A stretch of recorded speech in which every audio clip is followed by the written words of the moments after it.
Welcome to Executive Checkpoint, the live podcast for security professionals.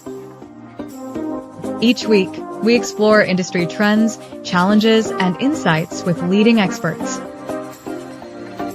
This is your insider access to the minds driving change in our industry.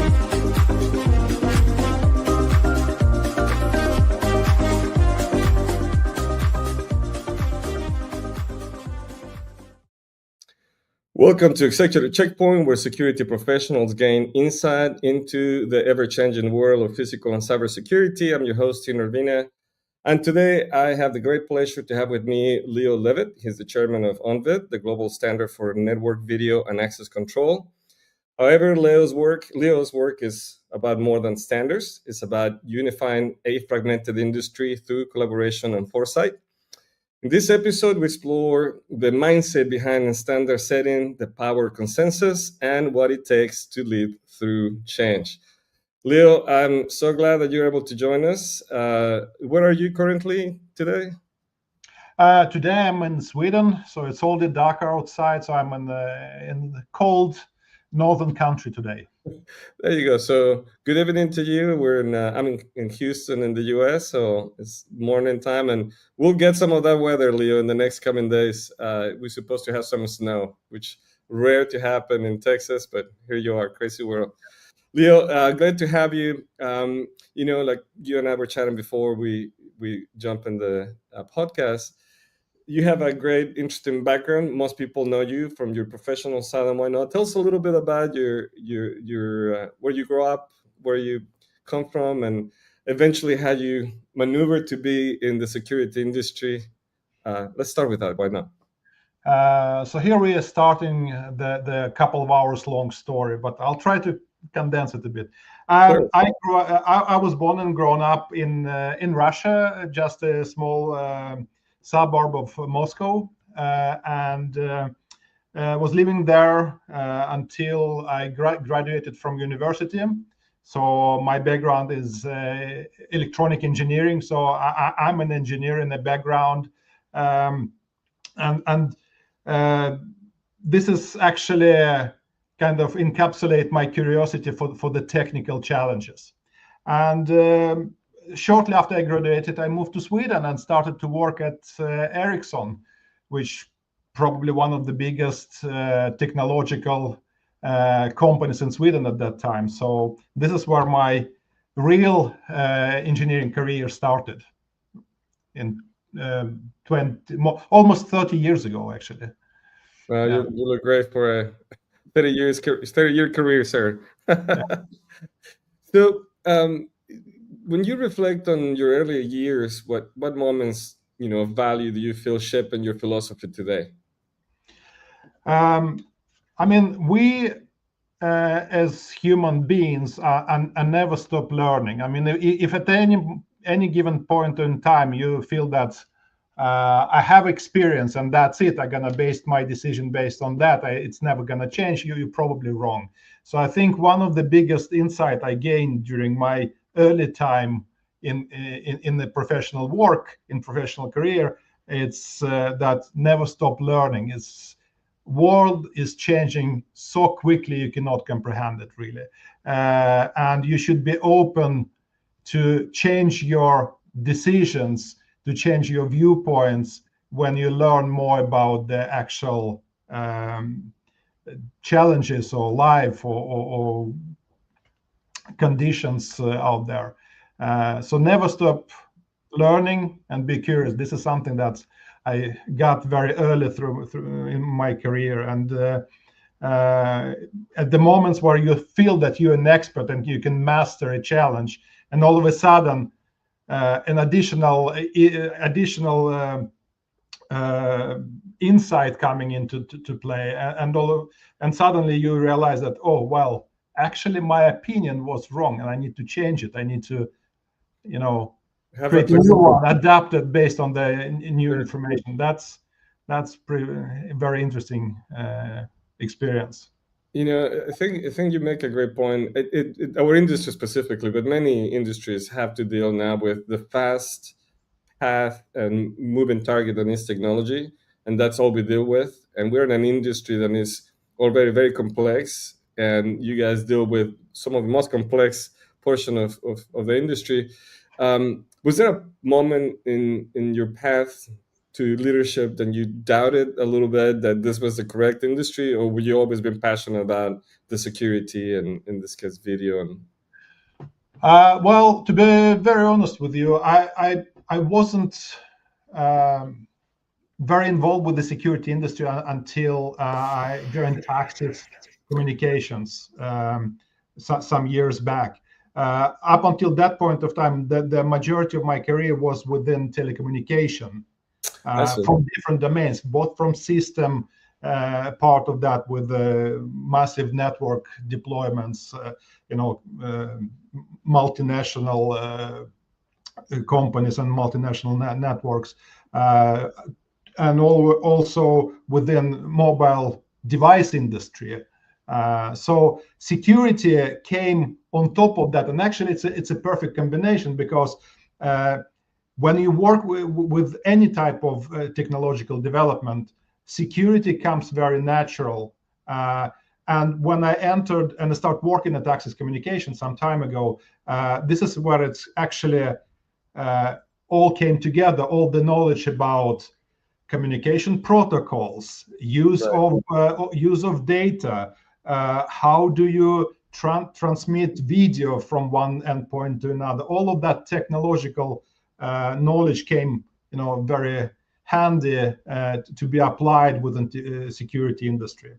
And on top of that, it's also very interesting to see the dynamics from the business side, because I was used to work with first, big enterprise network solutions, very slow moving to the market, and then I moved to a more consumer-faced area, and this is extremely fast-moving market.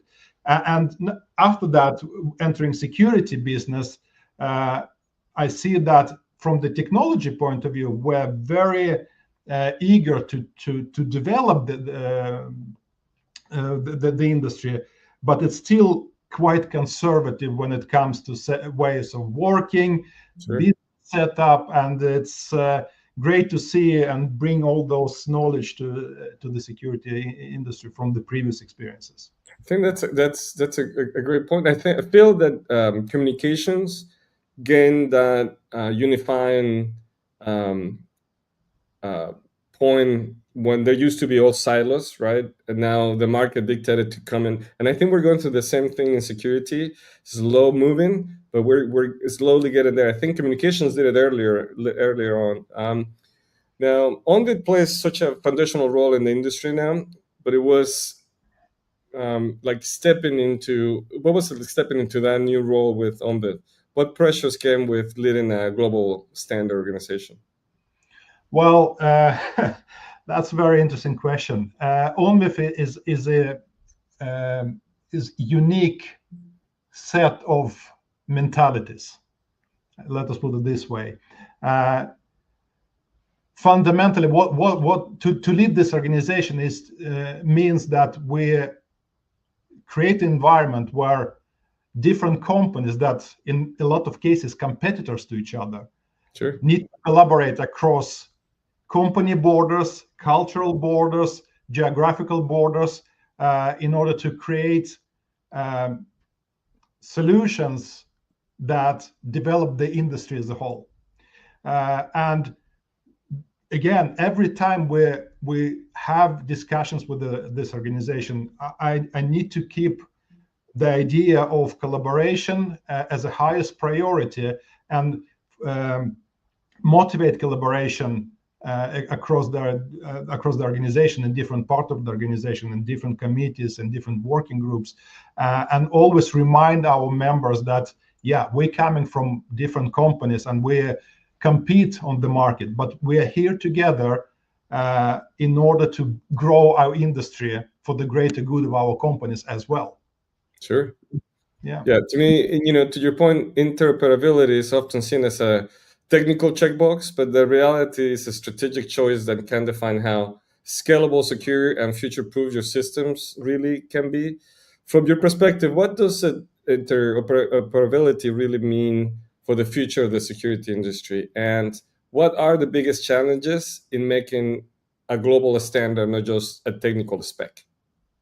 So global standard is a good standard when it's been adopted, when people actually using it. We have a lot of different standards, and some of them are very good from technical standpoint, but still not been adopted on the market. And one of the biggest things that any standardization organization need to think about is what problem they're trying to solve, whose life they try to make easier. And this is, I think, something that we encourage our members to think about when they're discussing different technical solutions, to focus on the real problem, whose problem we are solving and why it's important. If we look at the purpose or the meaning of interoperability for security industry, I think it's an instrumental part of the future of the industry. And as we go more and more towards integrated systems that share data across different use cases, across different even legal entities, Sure. it's extremely important to be able to utilize this data across different systems. And if those systems cannot talk to each other, I mean, this technological investment you've made in your system, it's isolated to what you can solve today, but well, it's probably not going to work tomorrow when your needs are changing or your data is changing, or you want to integrate it to something else for evolved business objectives of your enterprise. So I think it's super important to keep that in mind. And you articulated it very well, that it's a way for us to help end customers to secure their investments in for the future. It's also help for system integrators to be able to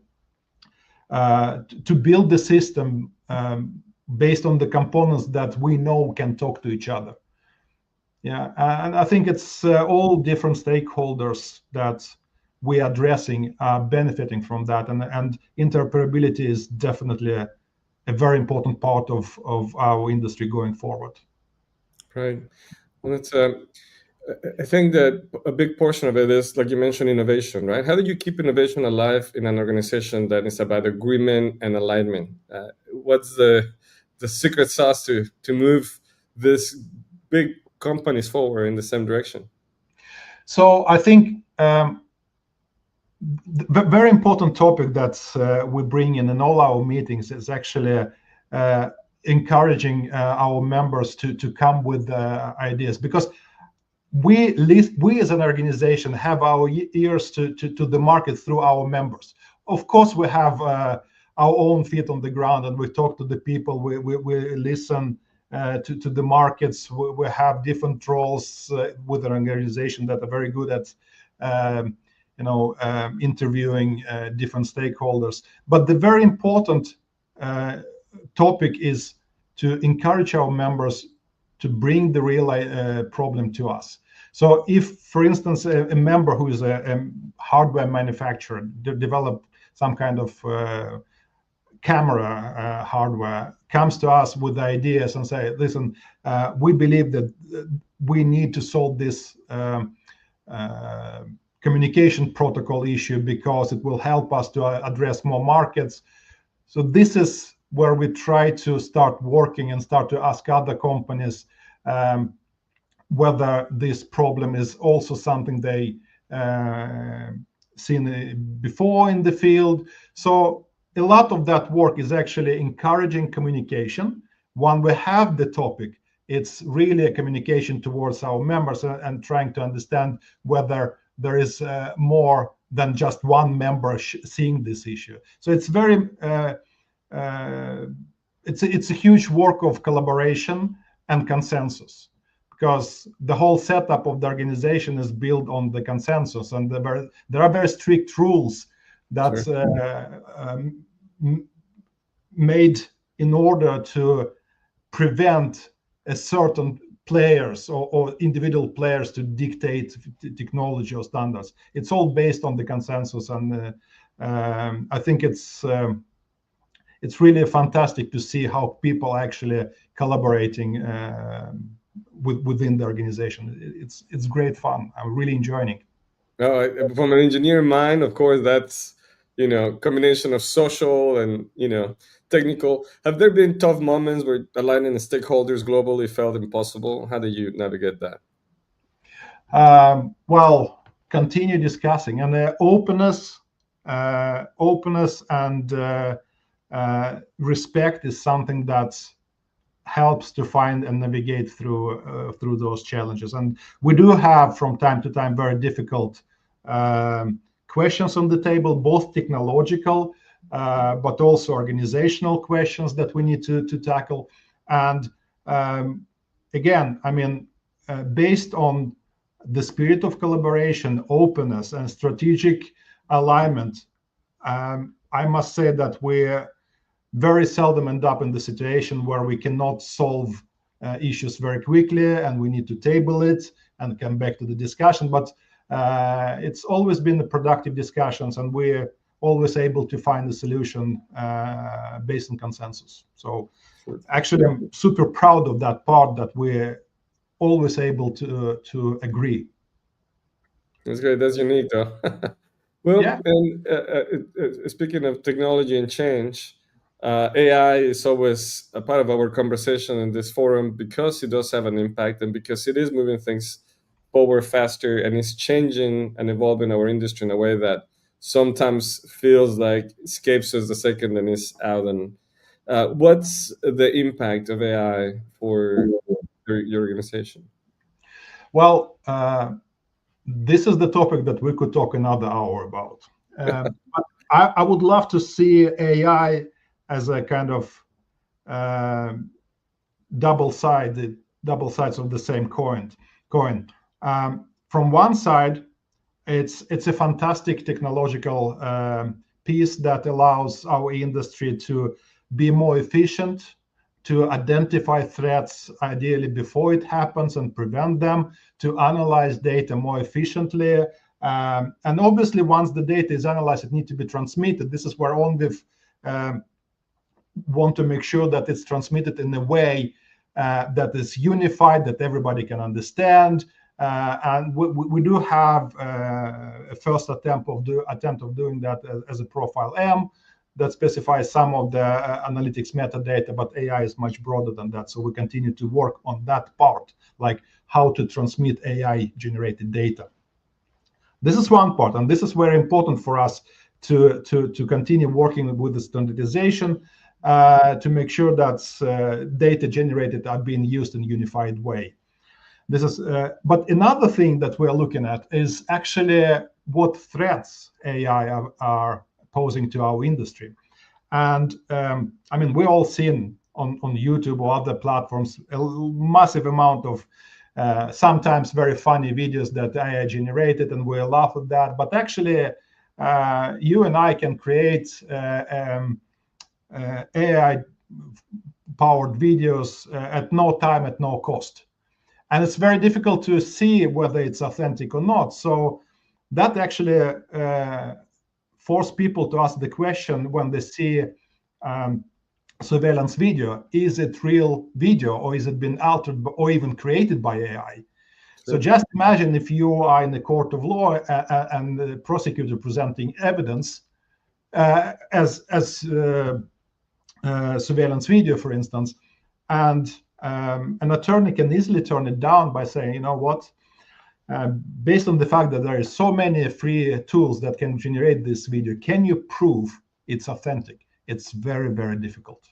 So we do have a lot of solutions that's watermarking video when you export it from video management system, but actually we cannot guarantee what happened before. So when video leaving the camera, it passing through a lot of network nodes, passing through switches, hubs, servers, etc. And it can be intercepted on the way. It can be altered on the way. So ONVIF is working and releasing shortly a standard for basically digital signing of video at the sensor. So that will help us to to keep the trust in surveillance video, and it will help us to verify that the video, which is actually the content we want to have, is authentic and haven't been tampered with. Right. So it's two sides. We help AI to generate more data, but we also prevent AI from faking it. Right, and it, like you said, is very common now to see and hard to distinguish. So, Yeah. When people look at your impact, being in the industry for as long as you have and leading this organization, what do you hope they see? What do you hope they learn from your leadership, and where do you want to learn in your legacy, or continue to build your legacy? That would be the correct word to say. Yeah. Well, I would love to see that the work we're doing is actually helping our industry to grow. And if we look at our industry in general terms, we are there to protect our citizens, right? So we are there to protect society, protect assets, and prevent bad things from happening. So, and if we as an organization can help our industry on this journey, I think we've done a fantastic job.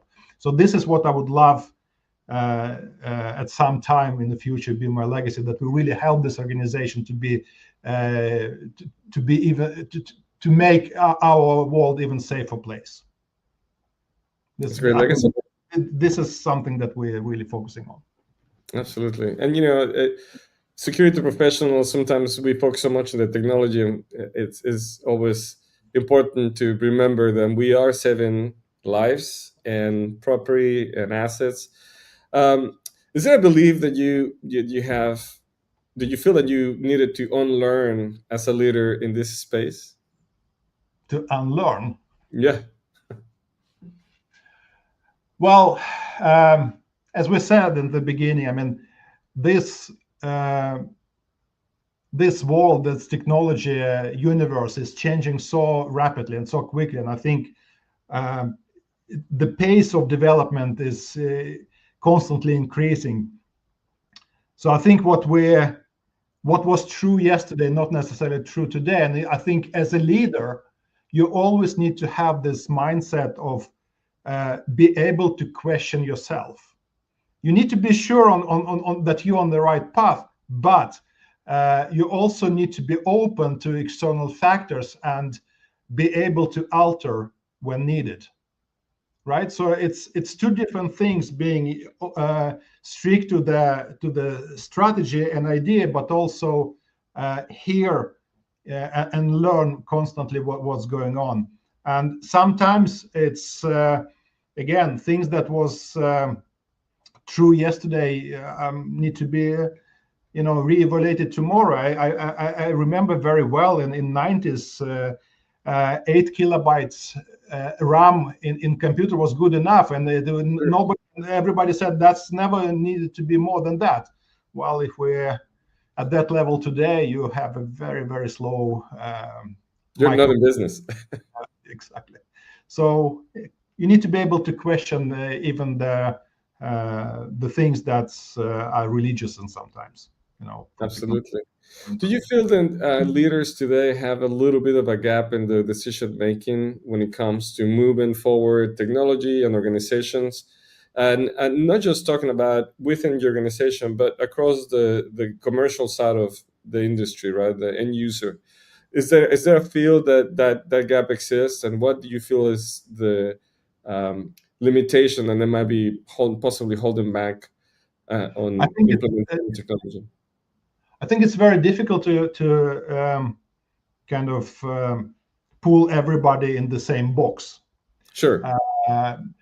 We see a wide variety of leaders on the market, not only in our industry, by the way, but in general in the technology domain. And some of those leaders are very focused on bringing the company's innovation out, so it kind of inside out approach. But we also see others who generate the value to the market by taking outside-in approach. So trying to see, okay, what's your problem? How can I help you to solve this?